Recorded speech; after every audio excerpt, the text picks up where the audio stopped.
First YouTube video I've done in quite a while, man. I'm back, man. I'm gonna be doing some videos on the page. I'm still, I'm on the Guard Your Grow page as well, with Facebook, YouTube, Instagram, everything. But it's been, I got my fan, my followers here, man. So I might as well just kind of hop back. Hope everybody's well. So boxing is rampant right now, man. So much going on, a lot of controversy, as the sport is, as usual, with the whole Ryan Garcia and Haney situation, and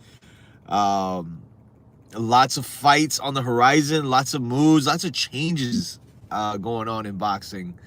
But any case, I'm here. I'm back. I'm gonna be doing some live videos.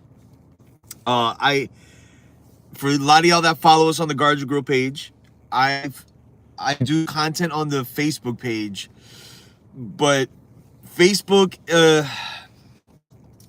they're on that shit, man. So I'm kind of getting to, merge back to YouTube. So I'm here, but nonetheless, we got some fights tonight and next week. Real big fight next week that I'm looking forward to. I'm gonna speak on real quick. It's probably like a quick preview, but just so you guys know, I usually do these videos, pre-gym, early Saturday morning, Sunday morning. So get used to it. They'll be live. They'll be, you don't have to watch them live, but they'll be on the page. So tonight, let's start off with tonight, man, and thank the boxing gods that this fight is going to be, normal time for us here in the United States, being this fight is in Australia. It's at 10 p.m. Eastern time tonight on ESPN. Vasily Lomachenko, George Kambosos for the IBF lightweight title. And look, man, there's the lightweight division at one point was, a couple years ago, like it was noted as this the hottest division in boxing. But the thing I kept kind of pressing was that you can't call a division hot in respects to just the names that are there. These guys got to fight. So we didn't get a lot of fights out of the participants that were at 135, and we saw Haney move up. Shakur's there, Tank's there. He's fighting Frank Martin next month. And then you've always had Lomachenko there. Teofimo was there. He moved up. And then Ryan Garcia was there. He had his fight with Tank. He moved up. And again, that whole situation now with Haney. But needless to say, we didn't get a lot of fights out of those group of people.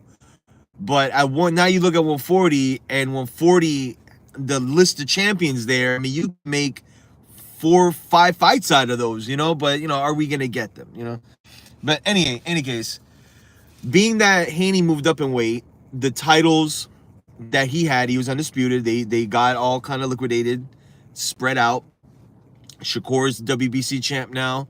Tank got elevated to WBA. Navarrete is fighting for the WBO, I believe, was it next week? And now we got the IBF. So, 2-3 years ago, this would be a whitewash for Vasily Lomachenko, for me. I mean, look, even as I'm making this video now, Lomachenko's he's still Vasily Lomachenko, but you're starting to hear things like retirement. I'm looking at the end of the tunnel. Sometimes you got to keep that at the forefront, because you don't know what version of these guys, when they're mentioning things like that, they might be giving you little tidbits of maybe where they're at right now, physically and mentally too. But on paper, Vasily Lomachenko in every single department is better than George Kambosos. I mean, it's no disrespect. It just is what it is. But now you start to look at Lomachenko, and even if you go back to some of his fights, I mean, we talk about the Haney fight we want, man. I mean, I don't argue people about that fight. Okay, if you thought If you thought Lomachenko won, man, like, that's hard for me to debate.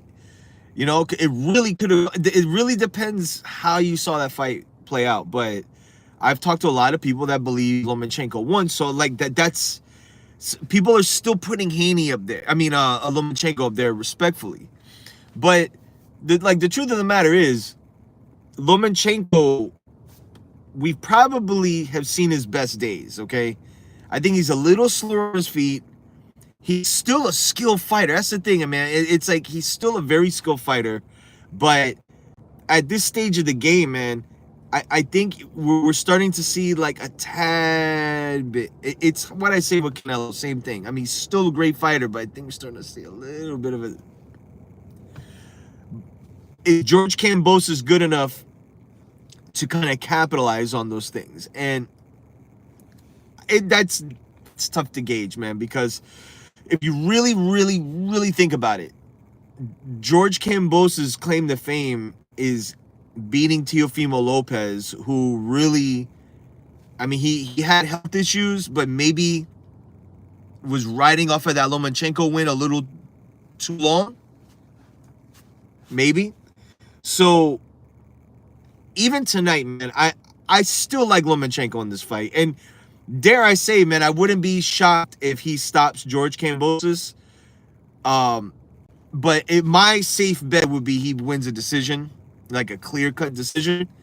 And the word is, and we'll see how this plays out, because I'm going to tell you guys, Shakur Stevenson has his last contracted fight with Top Rank in July. And they want, according to Bob, they want to set up a fight with Lomachenko and Shakur Stevenson. Trust and believe, there might be a concession to that fight for Shakur to sign like an extension on his contract, or to sign a new deal with Top Rank. But then you ask yourself, is that in the benefit of Shakur Stevenson, who, like, where do you go? Like, are you gonna go to the PBC?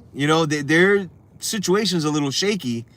And do you go to Matchroom? What does Matchroom have to offer? They got a lot of money. We just saw Boots sign with Matchroom.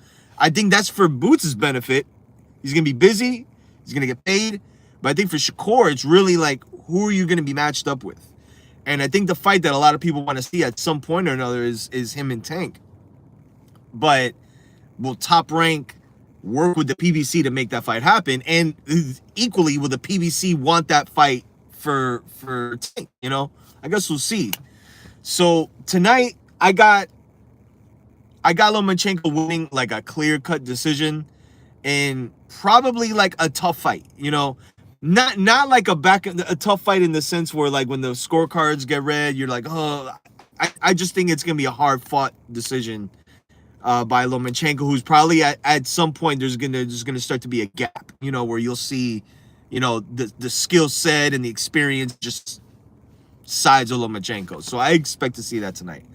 And before I wrap up, man, next weekend we are going to see the first undisputed heavyweight championship fight since, I forgot when Lennox Lewis became undisputed, but I mean, he's the last undisputed heavyweight champion, and we haven't had one in close to 20 years. And next weekend, after all the, the hoopla and all, the cut over the eye and, having the fight postponed, we're going to see Tyson Fury and Alexander Usyk fight for the undisputed heavyweight championship of the world. And I've been so back and forth with this fight, because to me, a lot of this is predicated on what Tyson Fury we get. The last time we saw him, he fought Francis Ngannou in a fight that, we took as a circus show. And he came out of there with a lot of us kind of just scratching our heads like, where are you at? Okay. But we've, in the last several years, we've seen Tyson Fury in the 3 fights with Deontay Wilder. He got a draw in the first one, and then the other 2, he just mollywopped on Deontay Wilder. Mind you, he got dropped, in the 3rd fight. But if you really think about it, his claim to fame is the Klitschko fight that happened years ago already, and then the fight with those fights with Deontay Wilder. He's fought Dillian White and Derek Chisora since then. So that's Tyson Fury right now. But again, Tyson Fury has been such like this with how he handles himself outside the ring. You know, there hasn't been a lot of consistency with him. With Alexander Usyk, there is consistency with him. Okay, like the guy you know every time he gets in the ring, like you're gonna get the best version of the guy that we see. Now, in the Daniel Dubois fight, did he get hurt by a body shot and dropped by a body shot? That's still something that people debate. You know, I think that for Alexander Usyk, I think that is a bit of, you know, I don't want to say a worry, but if there's anything that you maybe can target Alexander Usyk is to the body, but is Tyson Fury a body puncher? I think with this fight, man, it's really dependent on if Tyson Fury can be 100% dialed in and be able to keep Alexander Usyk at bay. The thing with Alexander Usyk is he has really good feet. He's a very tricky fighter. And though he's smaller than Fury, what people forget, man, he's 6'4", 220, 225.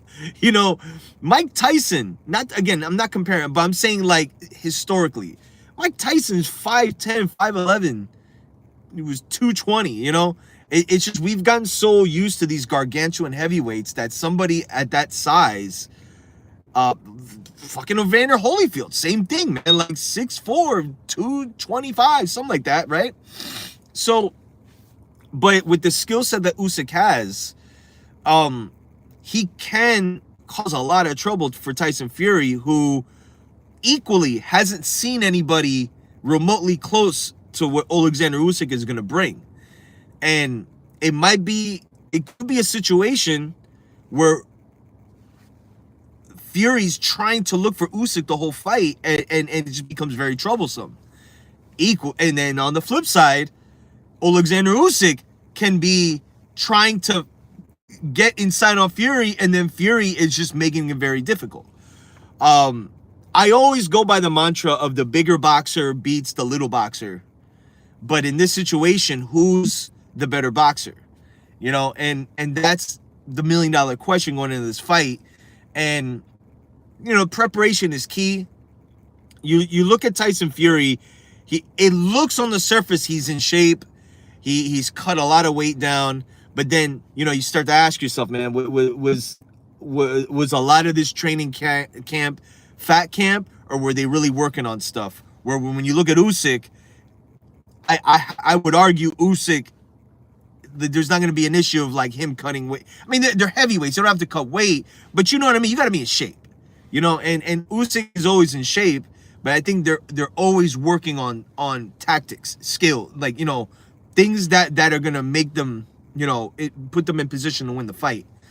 But I can't wait, man. Like that's as I'm sitting here, man, I'm almost like ready to roll the dice. And at one point, like, I had picked Fury to win this fight because, again, by the same mantra of the bigger boxer beats the little boxer.